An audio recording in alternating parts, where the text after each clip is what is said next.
Pierre Bobet et Denise Madegar travaillent depuis maintenant 4 et 5 ans sur le moteur Vulcain.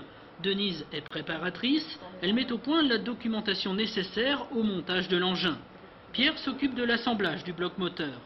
La moitié du personnel du site de Vernon travaille sur le projet Vulcain, un projet né il y a 11 ans qui est avec la livraison de ce premier moteur de vol devenu réalité.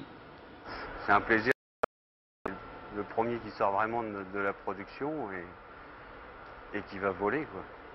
Je pense que c'est très important pour l'image de marque de la société et pour nous. C'est l'avenir qui se déroule et en espérant une réussite aussi grande que d'Ariane 4. Il y a deux choses tout à fait différentes. D'abord un petit soulagement, parce qu'on arrive à la fin de notre période de travail, je dirais, nominale. Donc on est bien content de le voir partir. D'un autre côté, une petite appréhension aussi, et puis une petite fierté quand même. Ce moteur cryotechnique Vulcain, livré au CNES, équipera le vol 501, le premier vol de qualification d'Ariane 5, prévu normalement le 17 janvier 1996. Après intégration à l'étage principal, dans les locaux de l'aérospatiale au Mureau, il rejoindra la Guyane en octobre.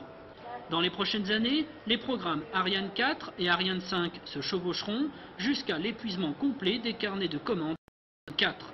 La SEP Vernon adaptera sa production à la demande du marché.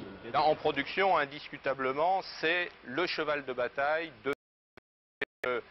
progressivement Ariane 4 va s'arrêter et les moteurs Viking et HM7 que nous produisions à cadence élevée vont de notre gamme de production au profit de ce moteur beaucoup plus gros, beaucoup plus puissant, mais que nous produirons en nombre beaucoup plus restreint. Ce lundi 31 juillet restera une journée particulière pour tous les employés de la SEP Vernon.